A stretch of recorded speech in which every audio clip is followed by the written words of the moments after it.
Ons lees in Romeine 5 vers 8. Maar God bewys sy liefde vir ons juis hierin, dat Christus vir ons gesterf het, toe ons nog sondaars was. Vandag wil ek hê ons moet nadink oor die grootste daad van liefde en krag wat ooit vertoon is.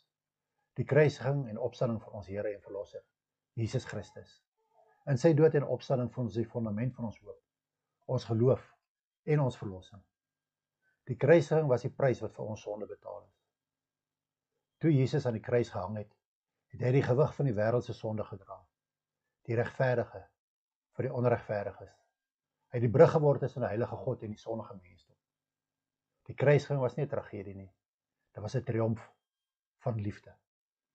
Aan daardie kruis het Jesus die skuld betaal wat ons nooit kon betaal nie. Hy het die geregtigheid van God bevredig, sodat ons barmhartigheid kon ontvang. Jesaja 53 vers 5 sê vir ons, oor ons oortredings is hy deurboor, oor ons sondes is hy verbrysel. Die straf wat vir ons vrede moes bring was op hom. Deur sy wonde het daar vir ons genesing gekom. Maar die storie eindig nie by die kruis nie. Die opstanding is die oorwinning oor die dood. Op die derde dag is die graf leeggevind. Jesus het in krag opgestaan. Die kettinge van die dood verbreek en ons toegang tot die ewige lewe gegee. Sy opstanding is die waarborg dat die dood nie die einde is nie. En die sonde het nie die laaste woord nie. Omdat hy lewe, sal ons ook lewe. 1 Korintiërs 15 vers 17 sê, en as Christus nie opgewek is nie, is julle geloof waardeloos, en is julle nog gevangene in julle sondes.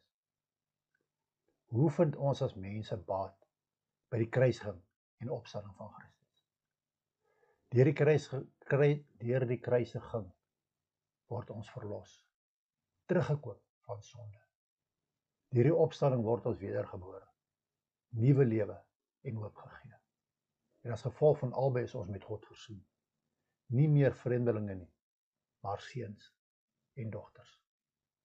Laat ons hierdie oorwinning wandel, hierdie vryheid leef, in hierdie goeie nuus deel, dat Jesus vir ons gesterf het, vir ons opgestaan het, en nou in ons leef.